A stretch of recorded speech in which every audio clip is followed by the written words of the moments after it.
warahmatullahi wabarakatuh. Alhamdulillahi rabbil alamin.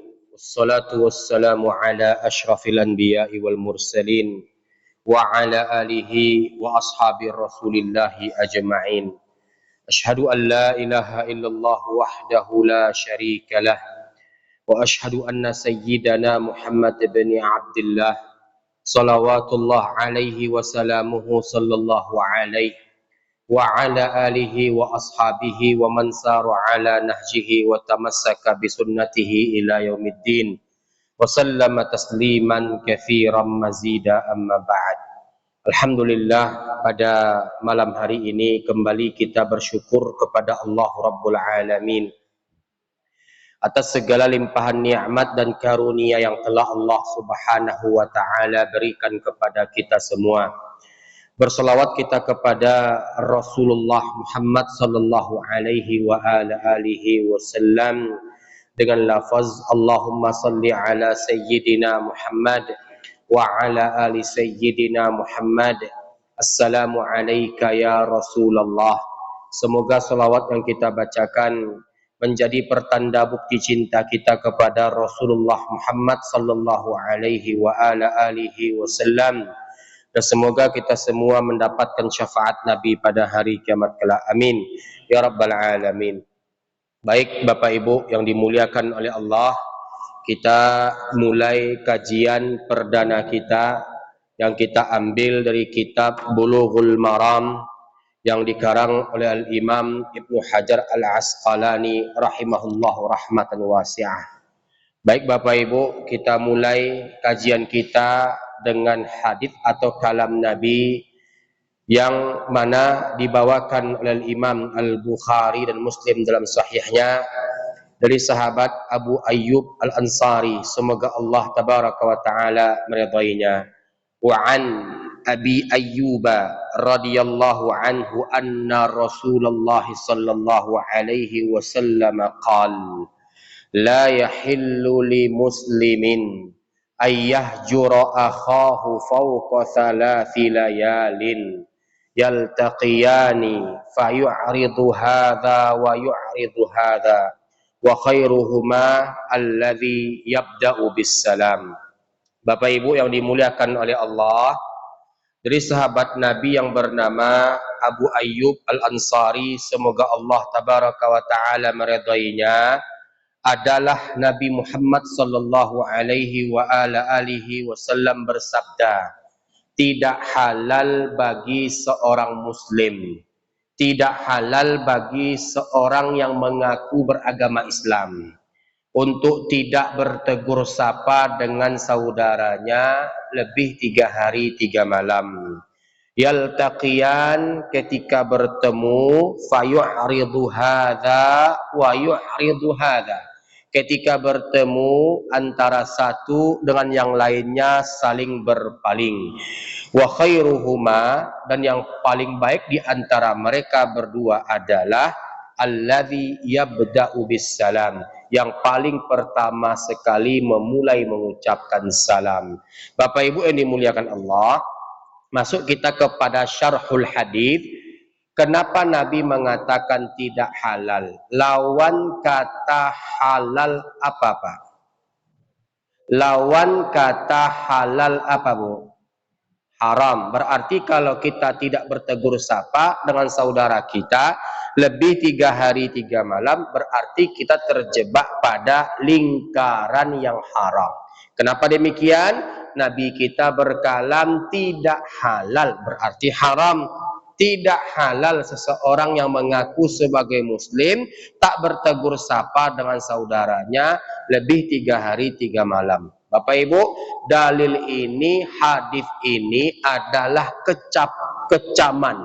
Dalil ini, hadis ini adalah ancaman untuk mereka-mereka yang gampang memutuskan tali silaturahmi. Hati-hati Bapak Ibu yang dimuliakan Allah, Al-Imam Az-Zahabi dalam karyanya Al-Kabair, dosa-dosa besar dalam Islam itu memutuskan silaturahmi itu masuk kepada 10 penyebab terbesar masuk nerakanya seorang hamba. Termasuk diantaranya Pak, termasuk diantaranya Bu, memutuskan tali silaturahmi. Bahkan Bapak Ibu kalau kita buka pada kalam Nabi yang lainnya, apa kata Nabi? Laisa minna man yahjuru akhahu fawqa thalathati ayyam. Bukan dari kelompok kami orang yang tak bertegur sapa dengan saudaranya lebih 3 hari 3 malam. Artinya Bapak Ibu, orang yang tak bertegur sapa dengan saudaranya, saudara seakidah ataupun saudara sedarah, tak bertegur sapa Bapak Ibu lebih 3 hari 3 malam, maka itu tak dianggap Nabi sebagai umatnya. Nah, kalau kita nggak dianggap Nabi sebagai umatnya, kemana nantinya kita akan minta syafaat? Jadi oleh karena itu Bapak Ibu, coba pikir-pikir lagi sebelum kita memutuskan tali silaturahmi. Pikir-pikir lagi Pak, binasa, rugi kita Bapak Ibu. Bahkan Nabi mengancam pada kalam yang lainnya. Apa bunyi kalamnya Bapak Ibu? La yadkhulul jannata qati', yakni qati'ur rahim. Tidak masuk surga orang-orang yang memutuskan tali silaturahmi. Jadi Bapak Ibu, ancamannya luar biasa sekali Pak. Tidak main-main Bapak Ibu. Pertanyaannya adalah kenapa batas waktunya 3 hari Pak? Kenapa batas waktunya 3 hari Ibu? Ibu yang dapat menjawab kita kasih hadiah minyak goreng merek Bimoli 2 liter. Kenapa 3 hari batasnya Bu?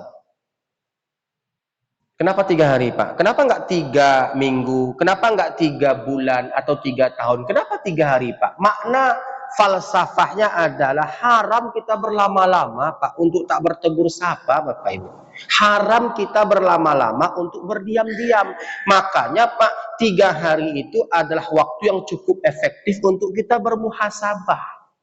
Kira-kira aku salah atau tidak? Kira-kira aku keliru atau tidak? 3 hari itu Bapak Ibu adalah waktu yang cukup efektif, waktu yang cukup panjang untuk kita bermuhasabah. Dan setelahnya kita bermaaf-maafan, kita minta maaf dan kita memberi maaf. Yang berikutnya Bapak Ibu, ini ancaman. Kalau kita masuk kepada syarhul hadits, maka kita akan menemukan penjelasan para ulama berlembar-lembar menjelaskannya Pak.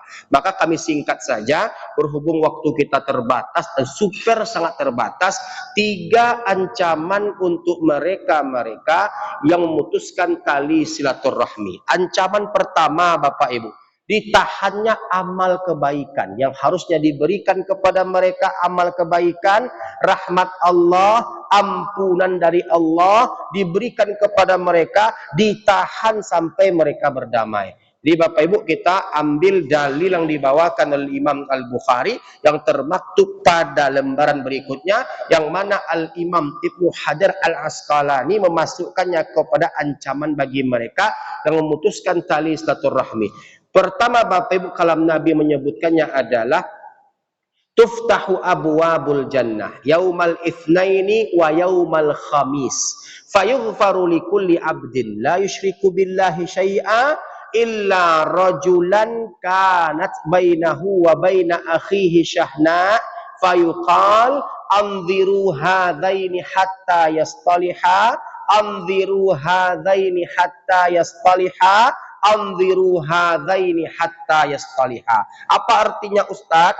Pintu-pintu surga Allah itu dibuka setiap hari Senin dan setiap hari Kamis. Itulah hikmah kenapa kita disunnahkan puasa Senin, puasa Kamis. Kenapa demikian? Karena pintu surga Allah itu dibuka setiap hari Senin dan setiap hari Kamis. Allah mengampunkan dosa semua hamba-hambanya yang tidak menyekutukan Allah, kecuali Bapak Ibu ada pengecualian, illa rajulan kanat bainahu wa baina akhihi syahna, kecuali seseorang laki-laki ataupun perempuan. Para ulama memasukkan juga perempuan, walaupun secara tekstual kalimat di situ disebutkan rojulan, tapi tetap masuk kepada kategori perempuan, kecuali seseorang yang tak bertegur sapa dengan saudaranya, memutuskan silaturahmi di antara mereka, dikatakan kepada pihak yang berperkara ini, Pak, tunggu sampai mereka berdua berdamai. Tunggu sampai mereka berdua berdamai. Tunggu sampai mereka berdua berdamai. Kalimat itu, Pak, diulangi sebanyak 3 kali. Jadi Bapak Ibu, sebagai contoh, imam kita, siapa tadi imam? Siapa nama antum, Dinda? Desri, Ustadz Desri. Saya tadi di ujung, Pak, nggak nampak wajah imamnya, Pak. Di ujung saf tadi Bapak Ibu. Jadi Bapak Ibu yang dimuliakan Allah, Ustadz Desri sama saya itu bermusuhan baru 3 minggu, Pak. Tak bertegur sapa. Setiap bertemu, Pak, berpaling, buang muka, jaga jarak. Jadi Bapak Ibu yang dimuliakan Allah, penyebabnya nggak tahu. Mungkin kena faktor kecemburuan, ataupun kedengkian, ataupun mungkin kena hal yang lain-lain sebagainya. Jadi Bapak Ibu, amal yang dikerjakan oleh Ustadz Desri, dan amal yang dikerjakan oleh saya, puasa kemarin, sebagai contoh Pak Buya Desri, beliau kemarin waktu puasa itu khatam Al-Quran 3 kali. Saya tarawih 30 malam, 30 juz. Puasa 30 hari, zakat mal, zakat fitrah. Itu pahalanya, Pak, pahalanya, Bu, belum diberikan kepada kami berdua sebelum kami yastoliha, sebelum kami berdamai. Ditahan, Pak, ditahan diberikan kepada beliau, ditahan diberikan kepada saya. Jadi Bapak Ibu, rugi atau tidak ketika kita bermusuhan, Pak? Rugi atau tidak? Itu kalau 3 minggu, Bapak Ibu. Kalau seandainya saya dengan beliau, Pak, bermusuhan sudah 10 tahun lamanya, Pak. 10 tahun berdiam-diaman, 10 tahun tak bertegur sapa, Bapak Ibu yang dimuliakan Allah. 10 kali Ramadan yang harusnya kami mendapatkan segudang kebaikan antara kami, ditahan diberikan kepada kami sampai kami yastoliha, sampai kami berdamai. Jadi oleh karena itu Bapak Ibu, kalau istilah kata orang Minang, Pak, jan menjadi orang penyampi kalang. Tahu penyampi kalang artinya, Pak? Itu arti penyampi kalang, Bu. Penyampi kalang itu pendendam, susah minta maaf, susah memberi maaf. Rugi, Pak. Binasa kita, Bapak Ibu. Rugi di dunia, rugi di akhirat. Nah, kenapa Allah benci, Pak, kepada mereka-mereka yang gemar memutuskan tali silaturahmi? Allah sendiri yang mengatakan, innamal mu'minuna ikhwah fa aslihu baina akhwaikum wattaqullaha la'allakum turhamun. Sungguhnya orang-orang beriman itu bersaudara. Bapak orang Jawa, saya orang Minang, ibu orang Bugis, bapak orang Batak, saya orang Madura. Yang mengikat kita itu, Pak, adalah la ilaha illallah Muhammadur Rasulullah. Jadi ketika terjadi permusuhan di antara kita, haram, Bapak Ibu, haram untuk kita tak bertegur sapa lebih 3 hari 3 malam. Masuk pertanyaan kepada kami, Bapak Ibu. Ustadz, saya enggak memutuskan tali silaturahmi, Ustadz, tapi saya jaga jarak. Orang itu, Pak Ustadz, mulutnya semena-mena. Kalau saya sama dia itu, Ustadz, kalau bahasa kampung kami itu, Pak, lantiangan. Itu lantiangan, Pak. Semena-mena ngomong tuh, Pak, asa kamalatuh. Tahu, Pak? Ndak dicubo-cubo kecil dan keluar tuh, Pak. Ndak diraso-raso. Nyo hidup itu kan, Pak, lama dia awak katuju. Katuju dia urang. Dan lama dia awak santuang surang. Kan pernah kan, Pak, kami sampaikan basilek di Pangkap Padang, bagalik di ujung Karyah Kato, selubam pamukan rundiang, selubam misalnya sampai bagai mamaga kerambia condong ibarat manci itu kabare alus kemudian turik limbago kemudian tuang mauleh dan putih menjampi dan tinggal mengumpulan tasera. Artinya Bapak Ibu yang dimuliakan Allah, sebelum berbicara dipareso dulu kece atau kato dan keluar. Akan begitu, Pak. Jadi Bapak Ibu, kita nggak memutuskan tali silaturahmi, tapi kita jaga jarak. Jaga jarak supaya nggak terpancing emosi. Akan begitu, Pak. Masuk pertanyaan seperti ini kepada kami. Kira-kira Bapak Ibu sama atau tidak memutuskan silaturahmi dengan jaga jarak secara status hukum fikihnya? Sama atau tidak, Pak? Sama atau tidak, Bu? Bu? Sama atau tidak? Yang Bapak sama atau tidak? Kenapa tidak, Pak? Apa alasannya? Kan sama-sama menjauh nih Pak. Nah, kenapa sama Pak? Dan kenapa tidak? Kalau sama, apa alasannya? Kalau tidak, apa alasannya? Tidak. Apa alasannya Pak? Baik. Tapi ketika bertemu, baik. Betul Bapak Ibu. Jadi begini Pak, memutuskan silaturahmi konsepnya adalah dia tidak mau lagi untuk berurusan.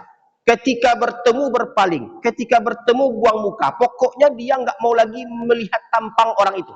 Kan begitu Pak. Artinya apa? Dia membencinya sampai kusumat. Kalau istilah kami Pak, ketika menyelesaikan perkara pusako tinggi, pusako rendah Pak, di bumi Minangkabau itu Pak, pernah seorang abang berkata kepada adiknya, sampai putih tulang den di kubua, ndak akan dan agih maaf kau doh. Contohnya seperti ini Pak, ini memutuskan silaturahmi. Nah, orang seperti ini Bapak Ibu terancam akan murka Allah. Sementara jaga jarak, yang kita hindari itu adalah perbuatan buruknya. Dianya kita doakan mendapatkan hidayah. Jadi ketika kita bertemu, kita biasa saja Pak, mengucapkan salam. Contohnya Bapak Ibu yang dimuliakan oleh Allah, ada kadang-kadang Bapak Ibu saya melihat orang Pak, ada ya, saya termasuk ustadz yang tidak membenarkan perilaku mengalah tidak pada tempatnya.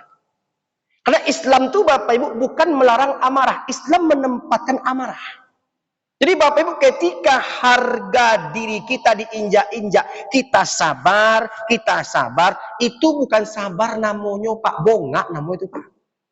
Contohnya Pak, dihina kita, direndahkan kita, dibunuh karakter kita, dijatuhkan harga diri kita, sabar kata kita Pak, itu tidak sabar namanya itu Pak. Nabi kita itu menempatkan sabar. Ketika sabarnya dipermainkan, makanya Nabi ada di medan peperangan. Sabar Nabi ketika dipermainkan, Nabi ada di perang Badar, di perang Uhud, di perang Khandaq. Jadi Bapak Ibu ketika sabar mendatangkan manfaat, maka bersabarlah. Ketika sabar mendatangkan mudarat, maka gunakan prinsipmu untuk melawan segala macam kemurkaan yang ada. Jadi Bapak Ibu yang dimuliakan oleh Allah Subhanahu wa taala, jadi ketika kita berhadapan dengan orang, terpancing kita khawatirnya nanti Pak, kita berbuat buruk dengan dia. Jadi ketika kita bertemu dengan dia, kita mengucapkan salam, tapi ketika kita ingin menjarak dari dia karena perbuatan buruknya, maka hal yang demikian dibenarkan dengan catatan tidak adanya niat untuk memutuskan silaturahmi. Jadi Bapak Ibu yang dimuliakan Allah, orang-orang ini Pak seperti yang saya katakan tadi, ketika kita nggak tegas atau ketika kita nggak punya prinsip Pak, semena-mena dia Bapak Ibu. Makanya ada ulama membuat kaidah yang sering dibaca oleh UAS itu Pak. Ada kaidah, dia bukan ayat ataupun bukan hadits ya Bapak Ibu ya, at-takabburu 'alal mutakabbiri sadaqah, sombong kepada orang sombong adalah sedekah. Kadang-kadang Pak, ada kita ketemu sama orang Pak, ada kita ketemu sama orang, kita sapa dia melengah. Sekali, kita sapa dia melengah. Dua kali, kita sapa dia melengah. Tiga kali, cukup batasnya sampai 3 kali. Prinsip yang Bapak Ibu pegang adalah selagi bukan Bapak Ibu yang memulai, maka jangan risau. Selagi bukan Bapak Ibu yang memulai, jangan khawatir. Kenapa demikian? Kadang begini Pak, kita kadang ketika berlemah lembut dengan orang yang tidak tepat, maka lemah lembut kita itu Pak akan dimain-mainkan olehnya. Makanya Pak terkadang tegas kita itu menjadi prinsip bagi dia, ternyata kita juga bisa marah dan kita nggak bisa diperlakukan secara semena-mena. Jadi Bapak Ibu yang dimuliakan oleh Allah Subhanahu wa taala, ini perlu untuk kita letakkan pada porsinya masing-masing supaya kita tidak menjadi orang-orang yang dipermainkan secara prinsip ataupun harga diri. Jadi jaga jarak ini Pak ada dalilnya. Kenapa demikian Bapak Ibu? Karena Bapak Ibu yang dimuliakan Allah, kami tentunya ketika berbicara tentang agama, kami akan mengutip dalil-dalil yang menguatkan pendapat tersebut. Jadi Bapak Ibu jaga jarak itu dibenarkan. Sebagai contoh Pak, kami mengambil satu dalil di antara banyaknya dalil. Bapak Ibu ingat ketika paman Nabi Hamzah terbunuh di perang Uhud? Ingat kisahnya Pak? Yang membunuhnya siapa Pak? Wahsy. Otak pelakunya siapa Pak? Hindun binti Utbah. Disebutkan oleh Al-Imam Az-Zahabi dalam kitab Siyar A'lamin Nubala, Pak Wahsy itu Pak, saking penakutnya dia, tidak ada satu kesatria pun yang berhasil untuk membunuh Hamzah ketika berhadap-hadapan. Tidak ada yang bisa mengalahkan Hamzah, Pak. Saking hebatnya Hamzah dalam pertempuran. Jadi Bapak Ibu, Wahsy itu Pak mengintai-ngintai dari belakang. Dapat kesempatan ditombaknya Hamzah, tembus dada Hamzah, menyebabkan Hamzah meninggal dunia. Nah, setelah Hamzah meninggal dunia, datang Hindun, Pak, dirobeknya jantung Hamzah, dikeluarkannya jantung itu, dikunyahnya, dimuntahkannya kembali. Bapak Ibu, selang beberapa saat setelah itu, beberapa tahun setelah itu, Wahsy menyatakan keislamannya kepada Nabi Muhammad sallallahu alaihi wasallam. Wahsy berkata kepada Nabi, "Ya Rasulullah, aku datang menyerahkan diri kepada engkau. Sungguhnya inni asyhadu an la ilaha illallah wa asyhadu anna Muhammadar Rasulullah." Keislaman Wahsy diterima oleh Nabi. Apa kata Nabi kepada Wahsy ketika itu? "Wahai Wahsy, Islammu ku terima, Islammu ku terima, tapi tolong kau pergi jauh-jauh dari pandanganku, karena setiap kali aku melihat tampangmu, teringat olehku bagaimana kejamnya kau membunuh pamanku Hamzah." Pertanyaannya, Pak, apakah Nabi pendendam? Kalau Nabi berdendam, Bapak Ibu, maka gampang bagi Nabi. Nabi panggil Umar, "Umar, sini. Umar, tahan. Ini Wahsy kemarin yang membunuh Hamzah. Tebas batang lehernya." Kan begitu kan, Pak? Darah dibalas dengan darah. Tapi Nabi tak begitu. Nabi terima keislaman Wahsy, tapi Nabi tak mau bertemu Wahsy. Sampai Nabi meninggal, Wahsy itu Pak hanya bisa melihat dari jarak jauh. Iba hati Wahsy itu, Pak. Kenapa Nabi tak mau bertemu Wahsy? Nabi itu manusia biasa, punya rasa, punya kesedihan, dan berhak untuk menjaga kesehatan mentalnya. Jadi kalau kita bertemu orang, Pak, sakit mental kita dibuatnya, Pak, sebaiknya kita jaga jarak. Itu pertama. Yang kedua, Pak, tadi seperti yang kami katakan tadi, ada masanya di mana kita harus melawan ketika difitnah atau digibah oleh orang lain. Jadi Bapak Ibu yang dimuliakan oleh Allah, contoh fitnah yang terjadi yang hampir merusak rumah tangga Nabi Muhammad sallallahu alaihi wasallam. Jadi bapak kalau difitnah, ibu kalau difitnah, hanya satu kata yang dapat kami sampaikan pada malam hari ini, yaitu adalah lawan sampai ke akar-akarnya. Kenapa demikian? Karena Nabi melawan, Pak. Apa itu fitnahnya, Ustaz? Seperti contoh, waktu itu Sayyidah Aisyah Ummul Mukminin berangkat bersama Nabi untuk bersafar ke suatu tujuan. Jadi Bapak Ibu, tukang tandu itu, Pak, penandu itu, Bapak Ibu yang dimuliakan Allah, waktu itu Pak diminta untuk berhenti oleh Sayyidah Aisyah karena beliau, semoga Allah tabaraka wa ta'ala meridainya, ingin buang hajat. Jadi Bapak Ibu, tidak ada satupun di antara mereka yang berani mempertanyakan kemana buang hajatnya, apakah sudah naikkah dia atau sudah turunkah dia. Pokoknya ketika disuruh berhenti, berhenti untuk menghormati Sayyidah Aisyah, ibunda Ummul Mukminin, istri Nabi alaihi salatu wasallam. Jadi Bapak Ibu, waktu itu tukang tandu tidak tahu Sayyidah Aisyah telah naik atau belum. Perasaan mereka, Sayyidah Aisyah itu telah naik ke tandu yang mereka tandu tersebut. Paham maksudnya, Pak? Karena tubuh Sayyidah Aisyah ini, Pak, tak gemuk, tak kurus. Jadi ketika berada di tandu itu, Pak, enggak terasa. Feeling mereka, karena mereka segan untuk bertanya, oh, sepertinya Sayyidah Aisyah Ummul Mukminin telah menaiki tandunya. Mereka pergi.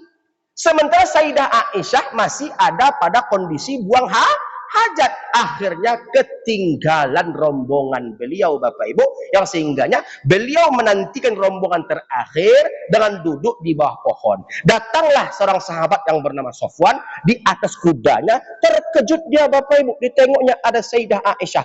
"Wahai ummahatul mukminin, wahai ummul mukminin, kenapa engkau sendirian di sini? Apa yang terjadi?" Maka Sayyidah Aisyah menceritakan semua awal ihwal kejadian yang terjadi. Singkat cerita, karena menghormati Ummul Mukminin, Sofwan memerintahkan Sayyidah Aisyah untuk menaiki punggung kuda, lalu Sofwan turun dari kuda. Kan begitu Bapak Ibu, tidak berdua-duaan. Sofwan memegang pelana kuda, Sayyidah Aisyah di atas kuda. Ketika memasuki perbatasan kota Madinah, Sayyidah Aisyah di kuda, Sofwan membawa menuntun pelana kuda. Oleh orang-orang munafik disebarkan isu, Bapak Ibu. Itulah isu hadithul ifki itu, Pak. Dituduhlah Sayyidah Aisyah berselingkuh dengan Sofwan. Heboh Madinah ketika itu, Pak, dengan fitnah murahan seperti ini. Singkat cerita, wahyu tidak turun untuk menguji kesabaran Nabi. Bayangkan, Pak, bayangkan, Bu, Nabi ketika itu memilih diam. Sayyidah Aisyah sampai menangis. Kau sepertinya percaya, wahai suamiku, kata Sayyidah Aisyah kepada Nabi, terhadap fitnah murahan seperti itu. Kalau kau tak pernah mau lagi berbicara kepadaku, pulangkan aku ke rumah orang tuaku, kata Sayyidah Aisyah. Kenapa, Pak? Nabi memilih diam bukan berarti Nabi percaya. Nabi menunggu wahyu. Singkat cerita, Sayyidah Aisyah pulang ke rumah ayahandanya Abu Bakar As-Siddiq. Setelahnya, Bapak Ibu yang dimuliakan oleh Allah Subhanahu wa taala, wahyu turun membersihkan nama Sayyidah Aisyah. Apa yang dilakukan oleh Nabi?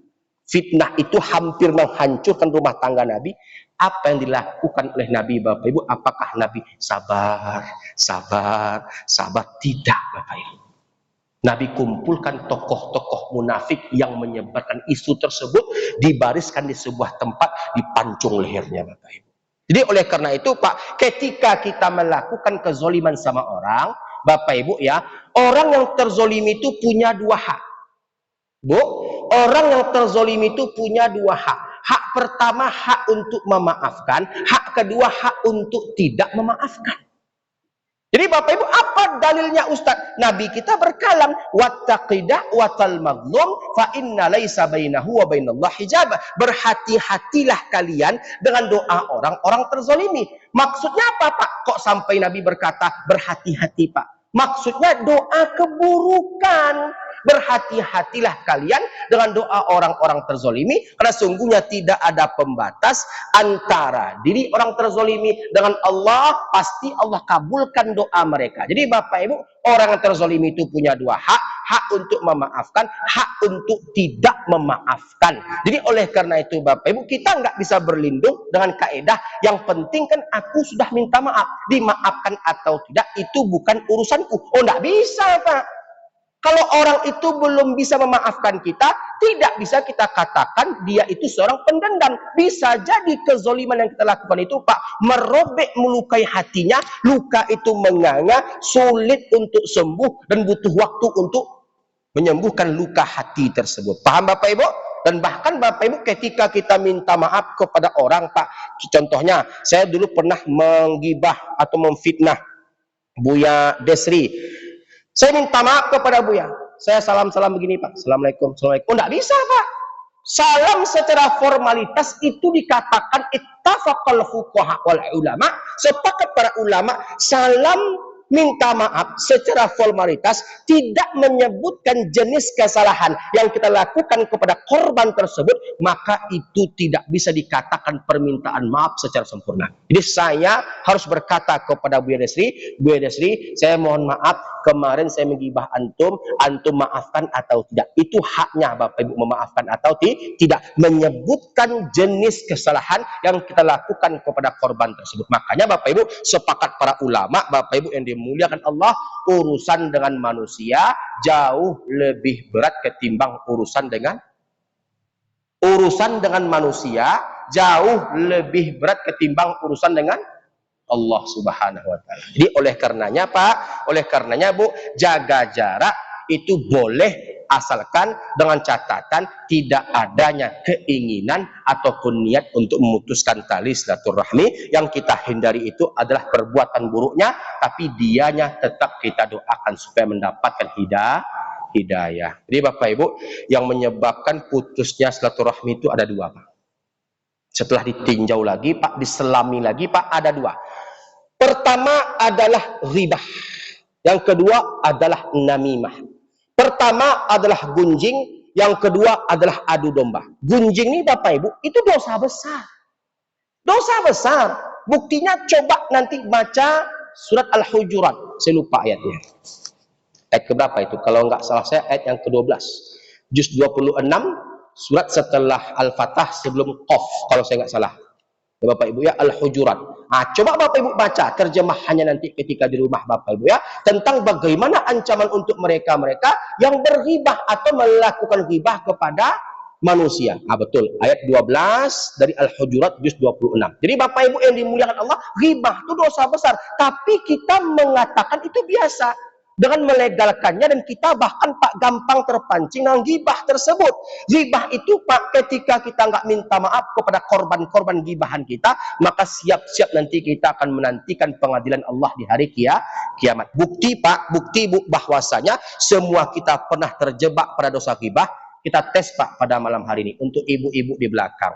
Bu, Bu, Bu.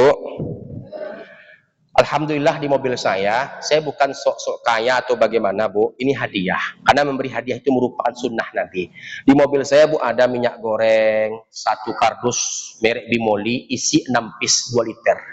Setelahnya ada beras kuriak kusui 10 kilo Bu.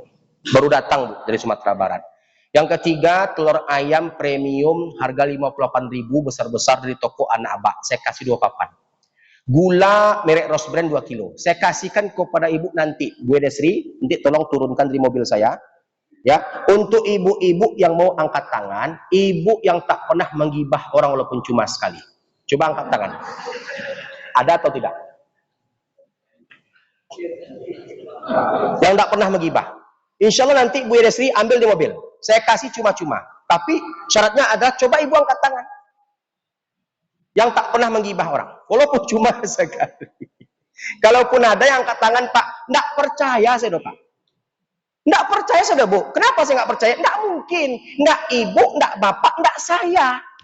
Semua kita pernah terjebak pada dosa gibah. Bapak Ibu ya, kalau nggak digibah, kita menggibah.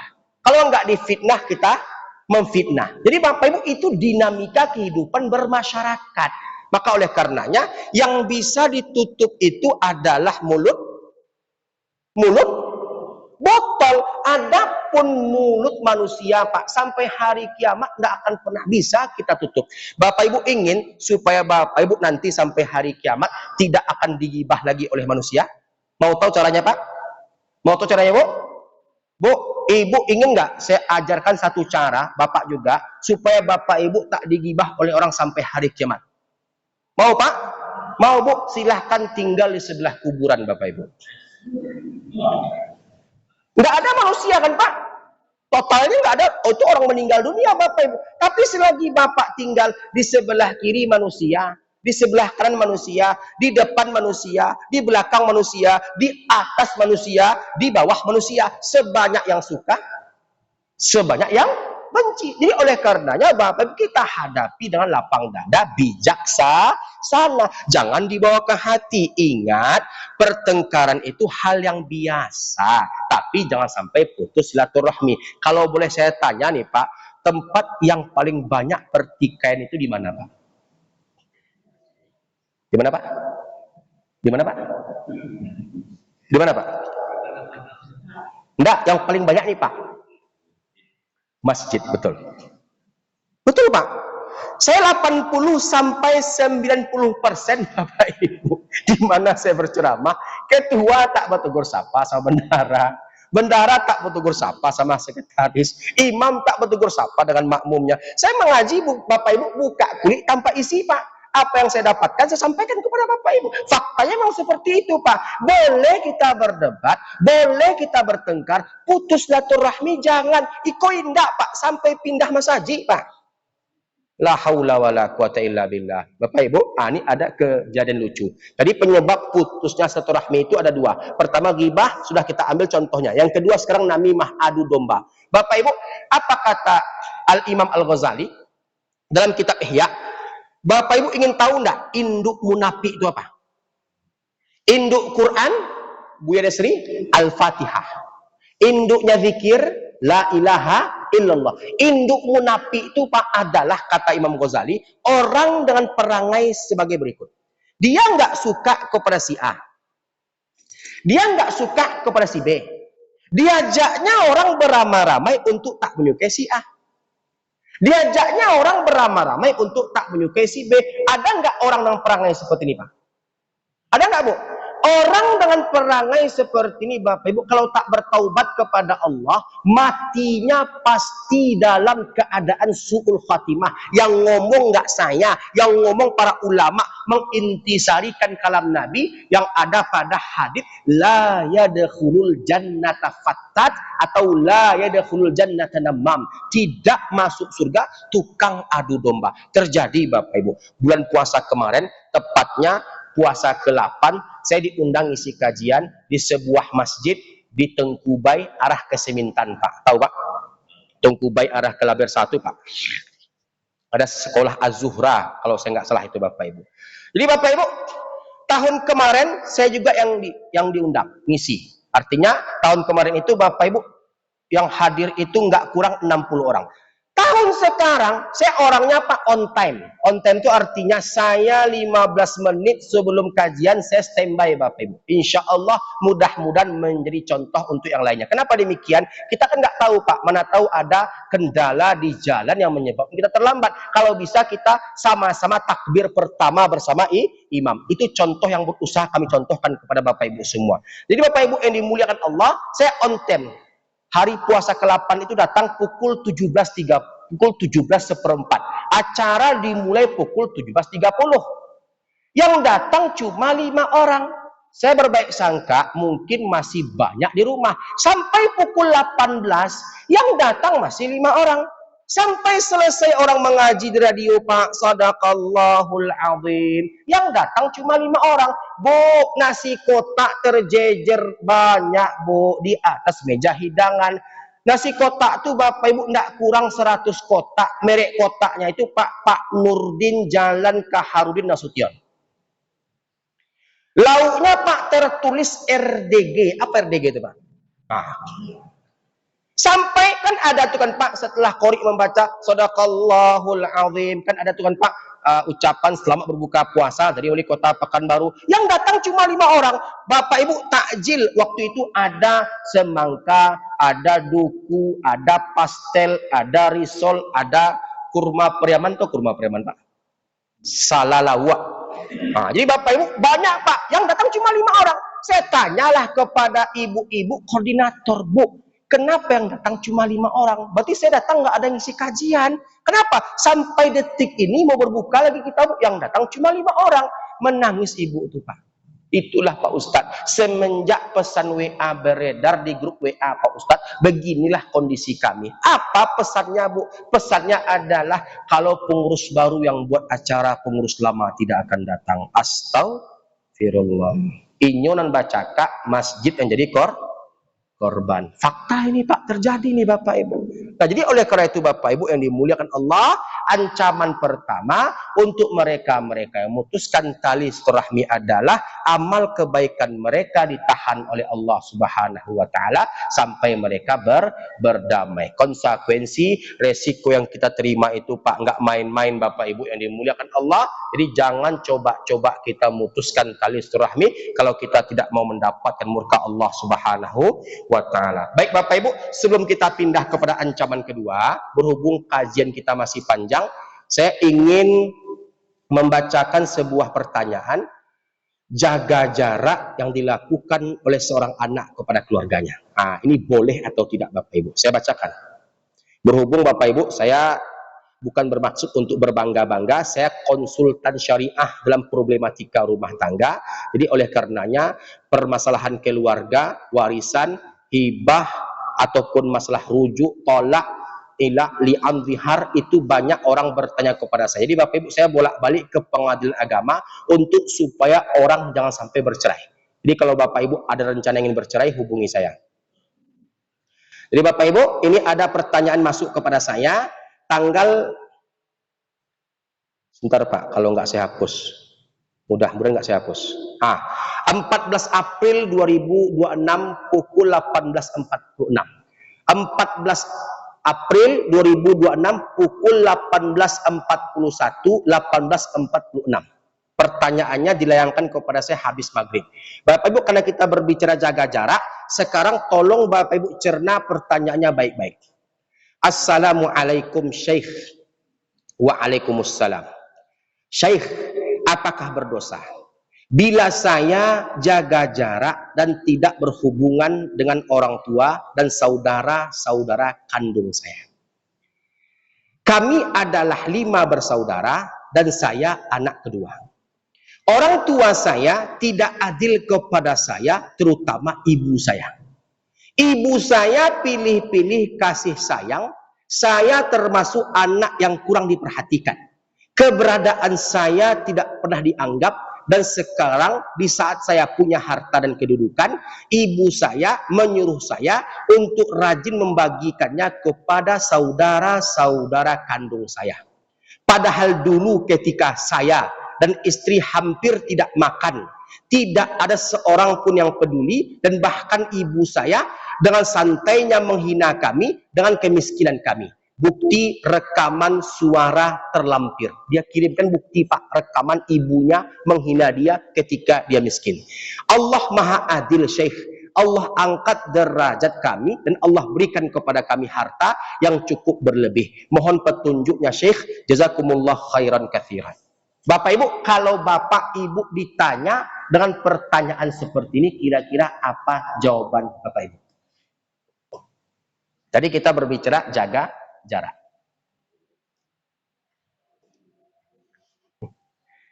Bu, apa kira-kira jawaban Ibu? Apa kira-kira jawaban Bapak? Nah, gimana Pak? Dan bagusnya tetap ya maafkan aja. Paling bagus maafkan. Betul. Tapi kalau kita lihat dari pertanyaannya Pak, itu sepertinya dia mengalami trauma yang cukup berat. Jadi tentunya kita menjawab itu sesuai dengan keadaan yang terjadi. Dia kirimkan lampirkan bukti-bukti yang ada. Jadi kira-kira Bapak Ibu, kalau Bapak Ibu ditanya seperti ini, apa jawaban Bapak Ibu? Insya Allah nantikan kajian kami pada pertemuan berikutnya setelah pesan-pesan berikut ini. Assalamualaikum warahmatullahi taala wabarakatuh.